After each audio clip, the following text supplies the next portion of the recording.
Diabetes, and we're going to speak to the Essex family of a young woman who died after skipping her insulin to lose weight. Good morning. You're listening to James Whale at Breakfast. Call 0300 200 40 41. Tweet at BBC Essex. Text 81333 and start your message with Essex. BBC Essex.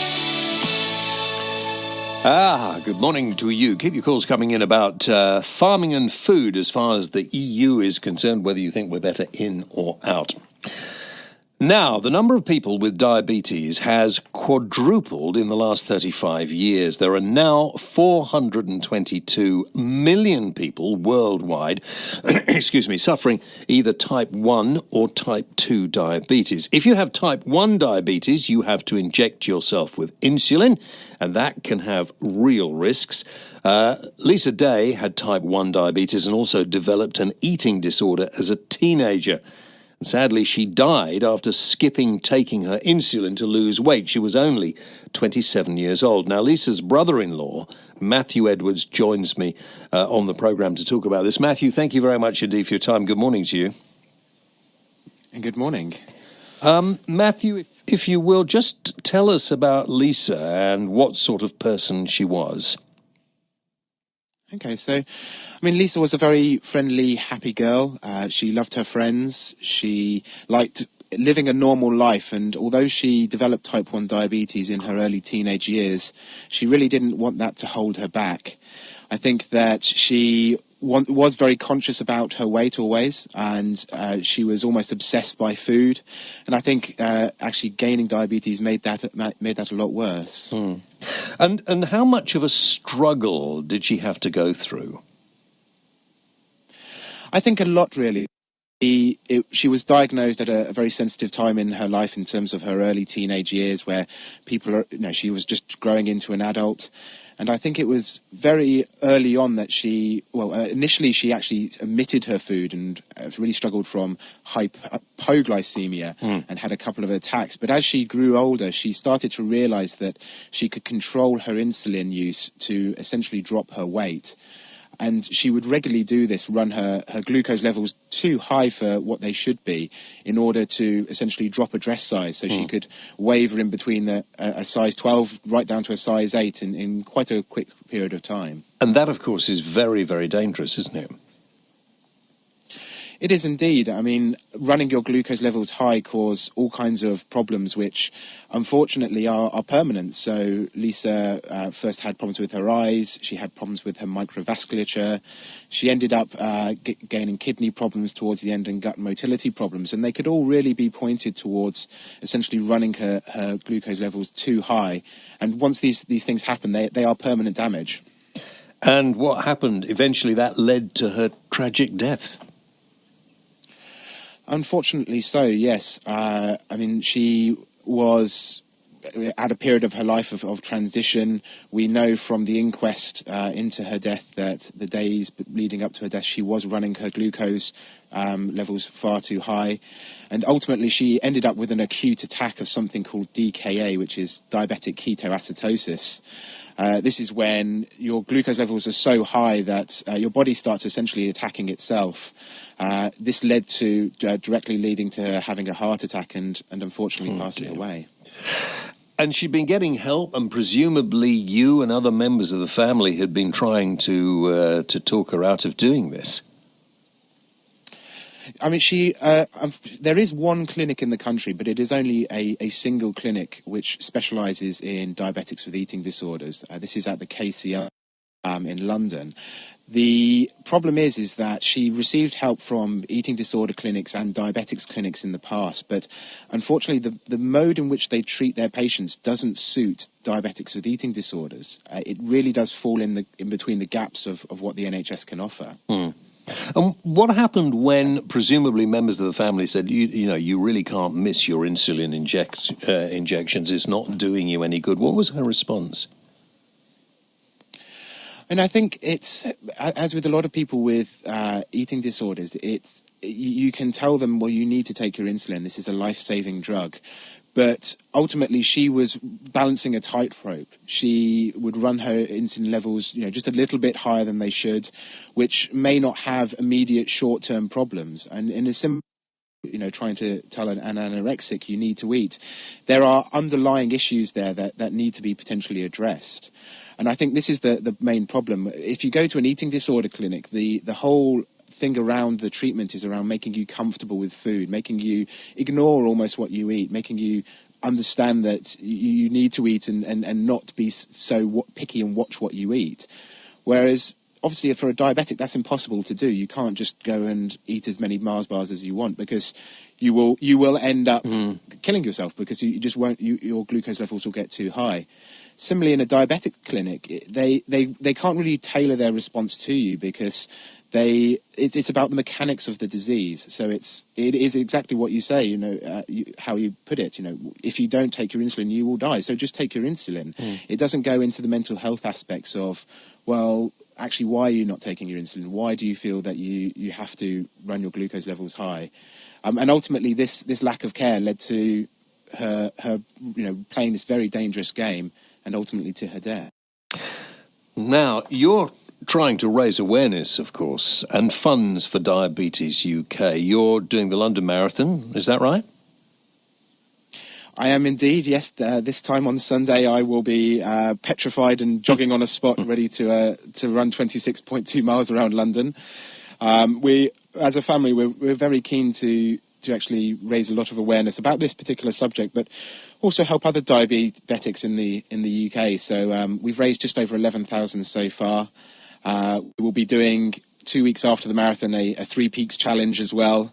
And although I am by no means an athlete or a runner, and ask anyone who's played hockey with me, they'll confirm that, I am hoping to also run the Berlin Marathon later this year. And how can our listeners support you? What can they do? Well, I think the problem, really, we're looking for increased awareness around this diabetics with eating disorders.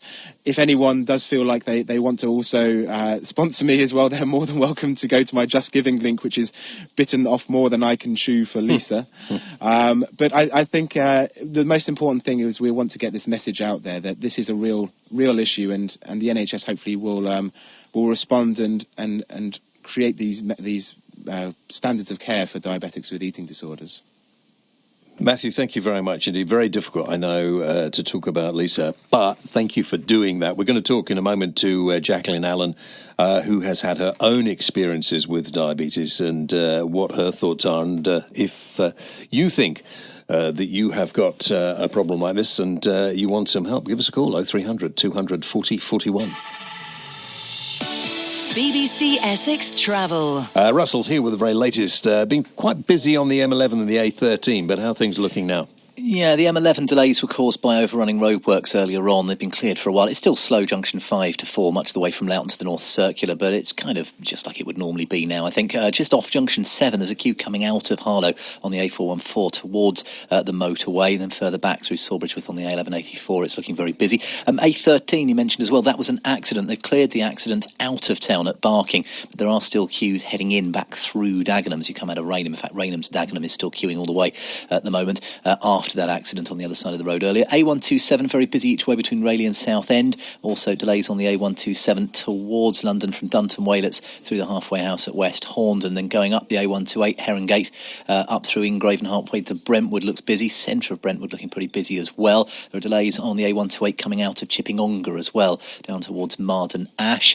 Delays on approaches to the Army and Navy roundabout in Chelmsford. The A120 looks pretty slow at the Coggeshall bypass going towards Braintree, and then the other way it looks pretty slow towards Marks Tay halfway back to Coggeshall, and the A131 that comes down onto the A120 at the Marks Farm roundabout and on to Galleys Corner Braintree looking very busy as well. A131 also queuing at Great Lees, remains pretty slow in patches towards Little Waltham as you head towards Chelmsford.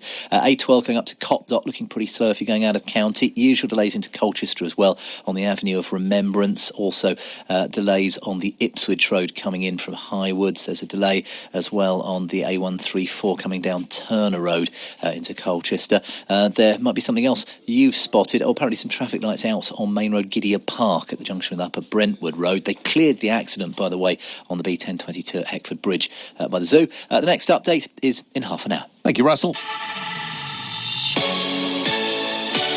Spotted a problem? Call 0330 123 3551. Right, good morning to you, James Whale of the Breakfast Show on BBC Essex this morning, where you're tuned. Now, we're talking about diabetes this morning, and we've just been talking to Matthew Edwards, who is Lisa's brother-in-law. Lisa died when she stopped taking her insulin so that she could lose weight. She was only 27 years old. Now, Jacqueline Allen is the director of Diabetics with Eating Disorders and joins us now. Jacqueline, this is not as rare as people might think, is it? No, in fact, it's incredibly common. Most of the research suggests that around about 40% of women between the ages of 15 and 30 will at some point miss their insulin in order to lose weight.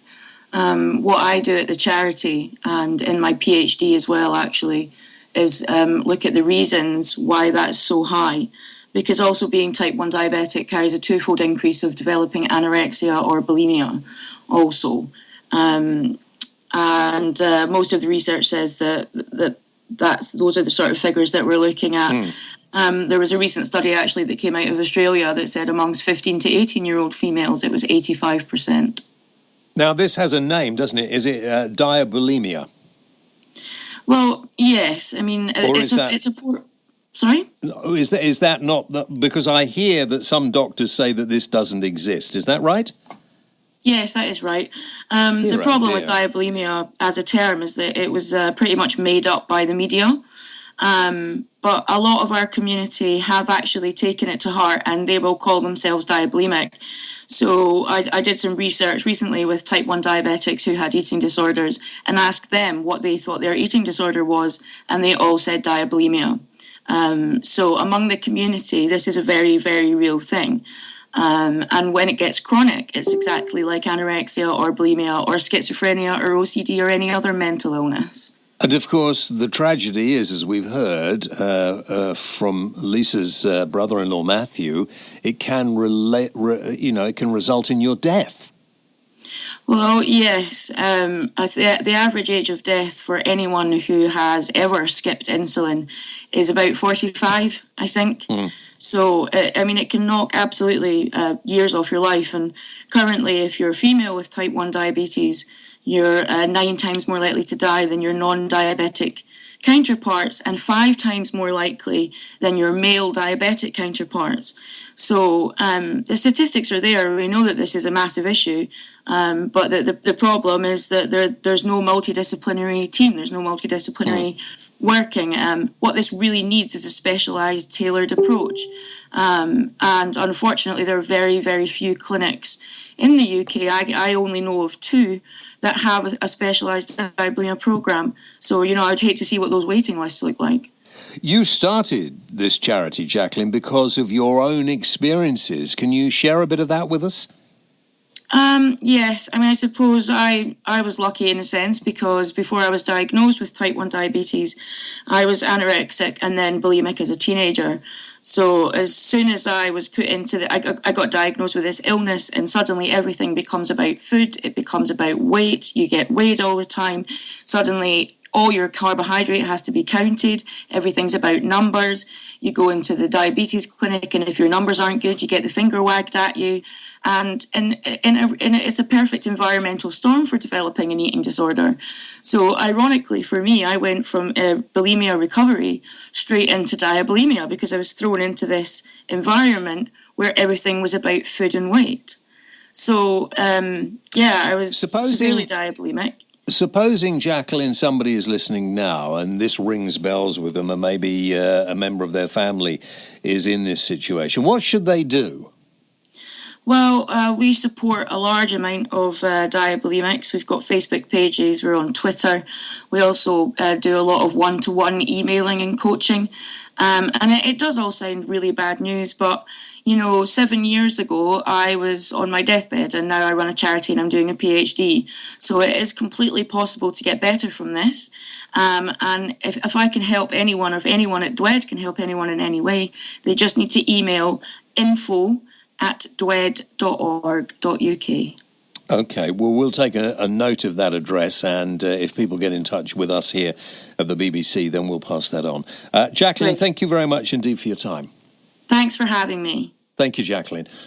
You've heard this terrible story, terrible events around Lisa's death, and if you have type 1 diabetes and have to inject insulin, I'd like to hear from you about how you cope with it and whether you are ever tempted to miss an injection, because missing injections has a terrible effect on your life in the future as well as at the present time. And you've heard how serious it can be. And if somebody has an eating disorder along with diabetes, then things, of course, begin to get very, very serious indeed. If you have diabetes and you could tell us how you cope with yours, it might actually help some other people. 0300 200 40 41. Give me a call. 30 years.